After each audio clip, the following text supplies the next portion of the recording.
एक समय की बात है। एक छोटे से गांव में एक गरीब परिवार रहता था। इस परिवार की दो संतानें थीं, रामू और श्यामू। यह दोनों भाई बहुत ही समान दिखते थे।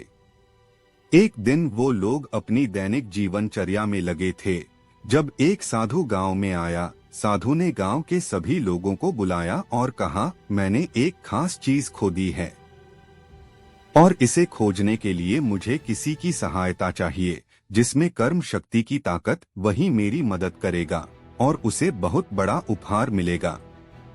इस समाचार को सुनकर रामू और श्यामू में बड़ी उत्सुकता उभर आई। दोनों भाई ने साधु के पास जाकर अपनी मदद का प्रस्ताव रखा। साधु ने उन्हें देखते हुए कहा, ठीक है, मुझे एक वन में एक बहुत ही अनोखा पेड़ खोजना है। वो पेड़ अमृत के पत्ते का बहार करता है और किसी की जिंदगी को बदलने की क्षमता रखता है। रामू और श्यामू ने संतोषपूर्वक साधु की वाणी का पालन करते हुए वन में जाने का फैसला किया। वे गहरे जंगलों की ओर निकल पड़े। जंगल में भटकते हुए रामू और श्यामू ने कठिनाइयों का सामना किया, लेकिन वे निरंतर अपने मकसद की ओर बढ़ते रहे। आखिरकार उन्होंने वह अनोखा पेड़ खोज लिया जिसमें अमृत के पत्ते थे। रामू और श्यामू ने उन पत्तों को लेकर खुशी से घर की ओर लौटने का निश्चय किया, लेकिन वापसी के दौरान वे एक गिरगिट के साथ मिले जो अपनी जान बचाने के लिए उनके पैर में कूद गया।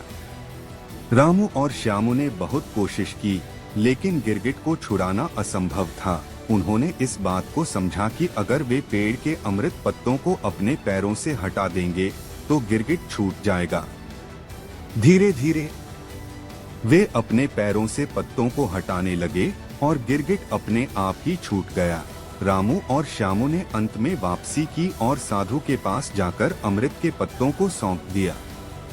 साधु ने रामू और श्यामू को धन्यवाद दिया और कहा, तुमने अपनी कर्म शक्ति का उपयोग करके एक दृढ़ संकल्प और विश्वास के साथ गिरगिट को छुड़ाया। यह तुम्हारी कर्म शक्ति का प्रतीक है। इस कहानी से समझते हैं कि कर्म शक्ति हमें कठिनाइयों से निपटने की क्षमता प्रदान करती है। जब हम संकल्पित होते हैं और अपने कर्मों में निष्ठा रखते हैं तो हम सभी असंभव चुनौतियों को पार कर सकते हैं और अपने लक्ष्य को प्राप्त कर सकते हैं। यह